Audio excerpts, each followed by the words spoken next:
Welcome everyone to the program. Now it's a day after the Workers' Day celebrations and Nigeria's President Muhammadu Buhari joined others across the world to mark the day. President Buhari assured workers that the new minimum wage will be fully implemented. He says the present administration is committed to protecting the rights of all workers and providing an enabling environment for high productivity. The Vice President, Professor Yemi Osinbajo, represented the President at the May Day celebration in Abuja. Our correspondent Gloria Mozoke captured that. Hundreds of workers thronged the Eagle Square, Abuja, with anticipation to mark the May Day celebration. The Vice President, Professor Yemi Osinbajo, and other government officials attend the event, which coincides with the 100-year celebration of the International Labour Organization, ILO.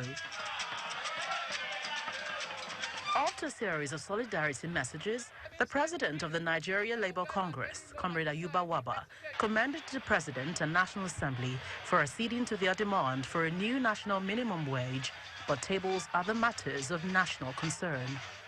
We are in a situation where no one wants to accept blame for the failure of the privatization of the power sector scheme. There is no doubt that the power sector privatization failed because incompetent investors were actually engaged. The crime of kidnapping and the issue of cattle rustling and many of those crimes were before at their lowest ebb. But now, because of the combined effort of unemployment and the issue of widening inequality gap, those issues have remained challenged. In a joint address, the President of the Trade Union Congress, TUC, rejects the idea of a fuel subsidy removal as he enumerates issues that must be fixed. Organized labor in Nigeria is perturbed at the recent return of long queues across the country pump stations. Even though the federal government has denied the allegation that there is a tendency that petroleum pump price will be increased, we want to take them for their words. We want to assure Nigerians that Nigerian workers will not anymore tolerate any hardship on them. Appreciating workers over their choice at the recent polls, the Vice President shares optimism of better livelihoods for all. We shall continue to provide the enabling environment for higher productivity, for industrial peace and harmony. We are especially committed to changing the narrative in the power sector. Today, that sector, after it was privatized, still remains challenged in delivering power to many Nigerian homes and businesses. We must act as a matter of national importance, and we are committed to doing so, to rework and re-engineer the sector for much more effective performance. The Vice President inspected parades by the industrial unions and civil society organizations. The promise by the federal government to fully implement the new national minimum wage is one the labor union are hoping will be followed through to the letter, and are also hoping that several appeals made here will be heard to ensure social and economic justice for all Nigerians. From the Eagle Square in Abuja, Gloria Mozoke, Channels Television News.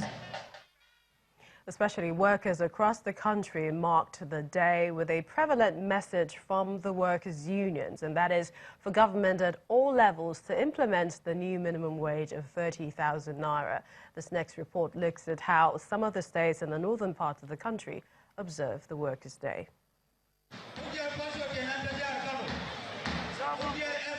The 1st of May every year is set aside to celebrate the working class and laborers worldwide. The day is also marked in different states in Nigeria. In Kano State, the May Day celebration held at the Sani Abacha Stadium, hundreds of workers from the Nigerian Labour Congress, Trade Union Congress and other affiliate unions participated in the march past. The Kano State Governor in his speech assured the workers of the full implementation of the new workers' minimum wage of 30,000 naira. The first thing that they are expecting is the implementation of minimum wage, which is very, very important. And also the issue of training and retraining, the issue of promotion. We shall give everything this very, very important aspect. We shall give it priority. In Adamawa State, hundreds of civil servants and workers from private organizations converge at the Ribadu Square in Yola, the state capital.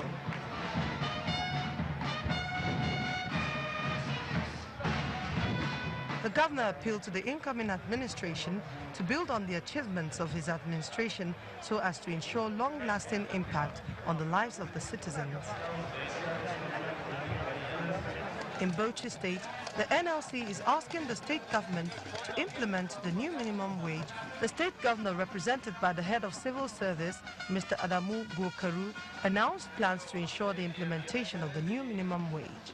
Let me stress that this administration will soon constitute a committee that will make recommendation on the new minimum wage. At the event in Plateau State, the chairman of the Nigerian Labour Congress urged the state government to look inward by investing in infrastructure rather than depending mostly on allocations. And in Katsina State, the state governor, represented by the head of civil service in the state, gave assurances for the implementation of the new minimum wage and other issues affecting governance in the state. Well, as I said, this is a process. We cannot outrightly conclude that we are going to get 30,000 minimum. We are going to dialogue with the labor leaders and arrive at a conclusion that is realistic to Katsina State and the welfare of workers. The Taraba State Governor has assured its civil servants of its readiness to implement same. This will, however, be done in consideration of the financial implication and staff strength of the state civil service. In Kaduna State, members of the organized labor movement used the occasion to demand for better conditions of service for their employers. Clearly, the new minimum wage is upmost in the minds of many Nigerian workers, and they have used the Day of the Workers to put forward that demand. Amaka Okafu, Channels Television News. It was another opportunity for some leaders of thought and economic experts to ask Nigerians and the nation's leaders to create value and also redirect strategies to stop the degradation of the country's economy. The call for economic rejuvenation dominated discussions at the media edition of The Platform, an initiative of the Covenant Christian Center in Lagos. Take a listen.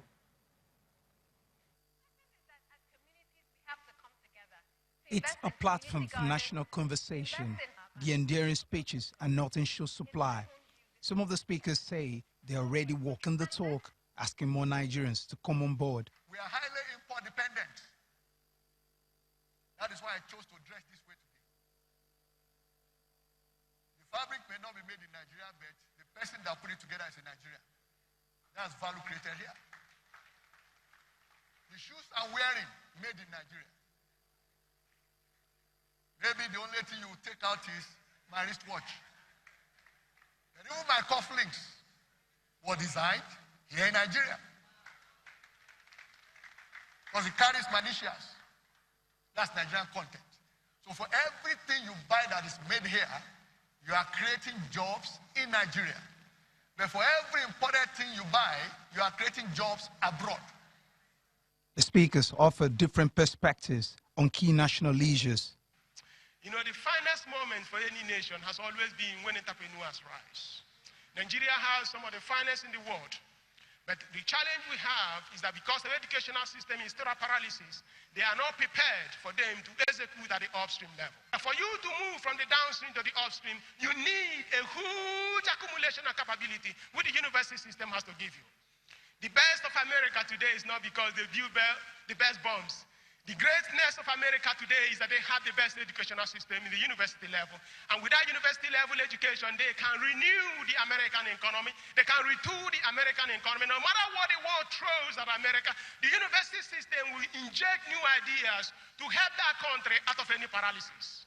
I have never seen a nation that develops faster than its educational system. And every word at this event is geared towards preferring actionable solution to building a Nigeria that works. When the nation works, it works for every single one of us. Every single one. The rich, the poor, the old, the young, the one in the village, the one in the city. Wherever we are, the ones that live in the diaspora will walk with a little more gait because they can have the pride of place of saying, I come from a great place, a great nation. And that nation is Nigeria. I don't need a cover to cover the color of my passport. I can proudly show that it's green. And it's not the green of another country. is the green passport of the Federal Republic of Nigeria. The convener, Pastor Pojo Yemade, says the flagship program tied to the platform was aimed at getting a viewership of about 3,000 to 5,000, but the number has grown into millions over the years. Well, back to the Nigerian workers. They continue to agitate for better working conditions. This is also in the midst of the current economic situation. This next report chronicles a few of the states that are indebted to their workers under the old salary scheme and others who have fallen behind in pension and gratuity payments. Akwa Ibom State, home to about 55,000 civil servants. They feel they will be among the first to benefit from the new minimum wage, going by the government's reputation of prompt payment. But other remunerations may be a different story. The last time gratuity was paid in the state was in 2015. It seems the state government and organized labor are not in agreement when it comes to what the books say. Right now, I think we are about 2015, 2016. Civil servants in Bayelsa State report that salaries are paid regularly. So, while they are hopeful that they will begin to receive their new salaries immediately, they want other aspects of their welfare looked into.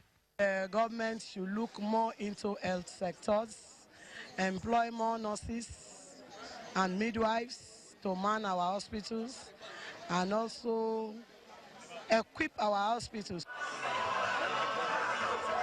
The case is similar in Ondo State, where workers are happy that all but 1 month out of 7 months' salaries owed by the previous government have been paid. In Abia State, some are happy, others are not. Investigations show that workers are paid selectively and are currently owed between 9 months' salaries, as is the case with the Hospital Management Board, and 15 months due the Arochukwu technical workers. Meanwhile, pensioners have not been paid for 25 months. It's a day to unwind in Imo State, even as apprehensive workers ask the governor to pay 2 months' arrears of civil servant salaries and a backlog of pensions. Payments of local government and teaching staff are 2 months behind in Taraba State, but civil servants are hopeful that they will not fall further behind and the new wage structure will be effective. Adamawa State, with a population of about 3.1 million, has been adversely affected by the Boko Haram insurgency. About 80% of its working population is in the civil service. Yet, the state has reportedly offset all outstanding salaries. Workers hope that the incoming governor will not let up on this momentum, but go further to settle outstanding gratuities and pensions. The chairman of the Labour Congress in Kogi State says that a screening exercise conducted by the state government to weed out ghost workers was poorly handled, with the result that government owes several months' salaries. There are those that are clear, they are not receiving anything, ranging from 38 months, no salary. The state government denies it outright. To my understanding, it's 4 months max for genuine civil servants who didn't have a delayed get back onto the payroll.